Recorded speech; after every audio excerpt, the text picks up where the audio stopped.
guys? Thanks for tuning in, and thanks for checking out my late 70s Gibson L6S. I thought I'd just kind of do a little tour of some of my guitars for everybody, because I think I have a pretty cool, eclectic little collection of guitars that I've accumulated over the last 30 some odd years or whatever. I'm starting with this one today. This was the first guitar I ever had or ever owned. This guitar was given to me by my dad. It's a late 70s model, Gibson L6S. This was supposed to be, I've heard it called the working man's L5. So it has this similar selector switch that the L5s have, but obviously it's a flat, solid body guitar. These were made sort of from the mid to late 70s, and then I believe there was a reissue of these that came out like around 2011, I think. I used to see my dad playing this. My parents are both musicians, and they played in a band when I was a really young kid. And so some of my earliest memories were of me and my brother just sitting there in the living room when they had the band over for their rehearsals. I still remember, seeing my dad play this guitar, my mom play piano. I remember the smell of the PA equipment in the room, that kind of electronic smell with some cigarette smoke mixed in. If you've ever been around that kind of stuff, you probably know the smell I'm talking about. So it's actually a very fond memory for me. I kind of idolized my dad, seeing him as a kid playing this guitar. I just thought, man, this thing was so sleek looking to me. Jet black, glossy, with this chrome hardware and all these cool dials and stuff. It just looked cool. I don't even know if I was aware of rock and roll or anything at that age. I'm talking like 4 or 5 years old.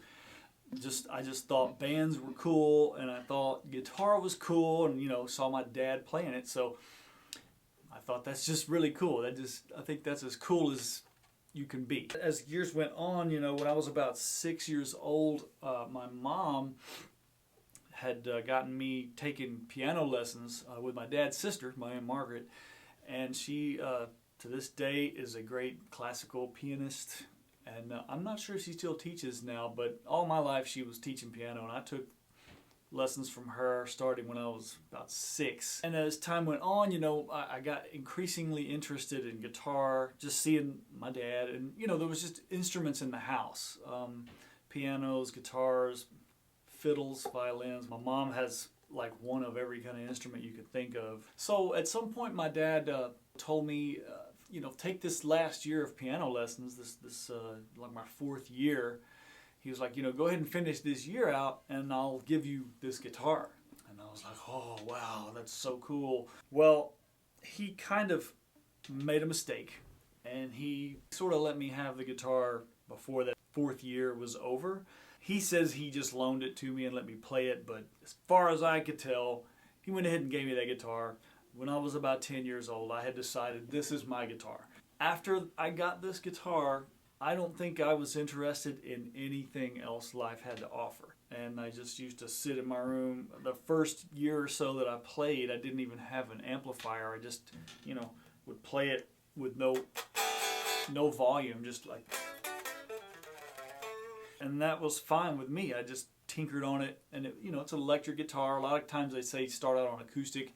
This is electric, but it was easy for my, young, weak, uncoordinated fingers to navigate. So this was what I did all my playing on, and I didn't care much for piano after that. I'm sorry to say, and Margaret, if you're watching this, I love piano, but once I started playing this guitar, I didn't care about anything else, not just musical instruments, but pretty much anything else. I think this guitar is super interesting just for that fact. Let's have a bit of a closer look at the guitar itself. First, the obvious things. Got the 2 humbuckers, a 6-way selector switch, your volume, and then you have a mid-range roll-off and then a high roll-off. That's what these are considered, these 2 dials here. Ebony fretboard, which is really cool. I like the ebony. And then I'm not really sure what size these frets are. These are the original frets. I don't think my dad ever had to refret it or anything like that. And they're very short frets. Like I said, I don't know what the exact dimensions are. Any of you guitar geeks out there, if you know, I wouldn't mind knowing myself what these originally came with. So if you know, leave a comment and let me know. As you can see, it's kind of a slightly wider Les Paul shape, but really thin, like an SG. Like I said, it's got this really cool 6-way selector switch. Let me just kind of give you a little rundown here, the way this selector switch works. This first position here, this is both pickups in series. The number 2 position is just the neck pickup alone. Number 3 is both pickups in parallel. Number 4 would be both pickups parallel out of phase, with neck pickups bass response restricted through a series capacitor. And then there's the 5th position. This is the bridge pickup alone. And then number 6 is both pickups series out of phase. Honestly, this guitar has a pretty wide range of sounds, and I'll just kind of go through pickup sounds here. So the first one.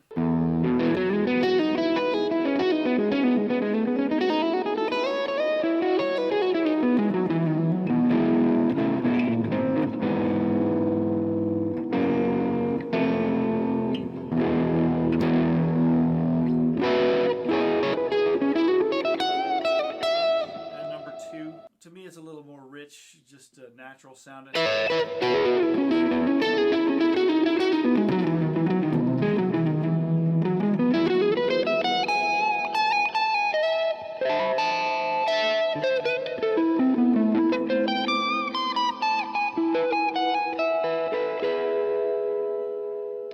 Here's the 3rd position.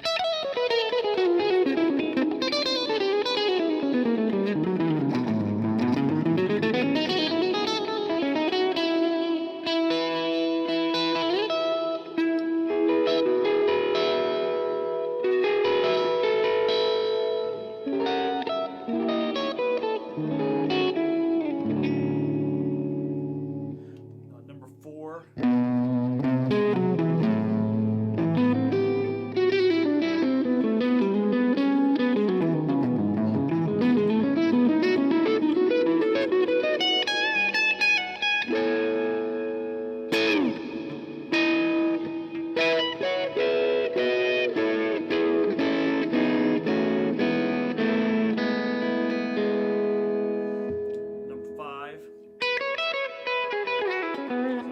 You're starting to get that more bridge pickup sound.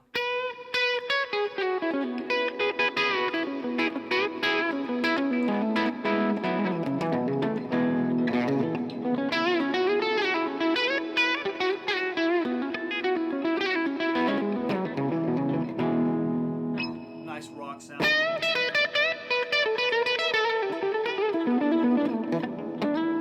And then the 6th position.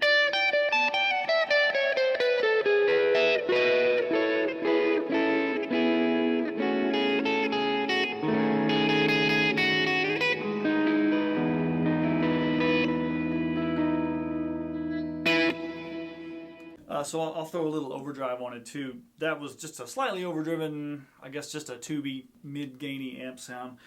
Now I've got a little more distortion on it. Now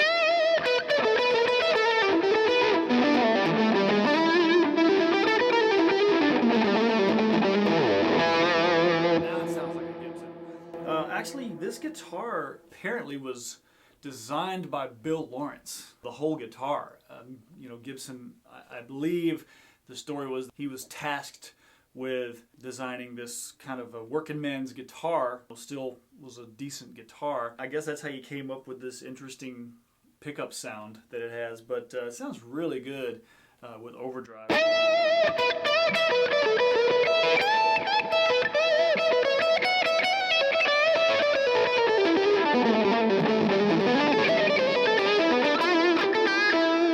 So I'll just slide down here to the number 2 position. This is just the neck pickup by itself.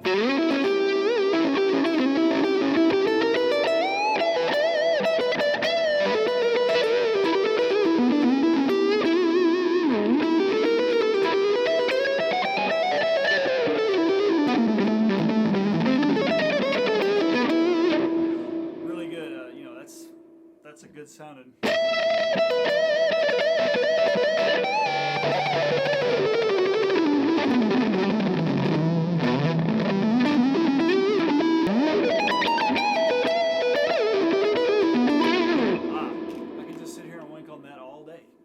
else about this guitar. It's got a set neck. I remember when I was probably 11 or 12, the neck got loose and it was like wobbling. I guess the truss rod was the only thing holding it in place. And I think at one point I had tried to jam some cardboard or something in there just to hold it in place, because as a kid I really did not care. Whatever I could do to just keep playing guitar. And then my pops eventually took it somewhere in town and they reset the neck, and that's the only time I ever had anything done to this guitar. I don't think I have ever even had this guitar professionally set up. And a little sad thing, I'll tell you now, these strings, I could not tell you how old they are, because this guitar, I probably haven't used it on a regular basis in like 20 years. It's been sitting in the case. I'll throw in a little shot of the case and show you what the guitar looks like in there. Got it all there. I unfortunately defiled the case with a bunch of goofy stickers, but other than that, it's all there. I think one of the latches were broken, but that's it, man. And I've logged in a lot of hours and I have a lot of memories with this guitar. I just wanted to share it with you guys because this is just one of several interesting guitars that I have. Thanks for watching. I hope this was fun for you. Let me know what you think about it in the comments. And if you have any interesting tidbits on these guitars, let me know in the comments below. And if you see anything behind me here that you might want to hear or talk about next, let me know, because I think I'm going to do a few videos like this. I think it's fun for guitar nerds like myself. So let me know what you guys think. And thanks for tuning in for this little chunk of memory. I'll see you next time.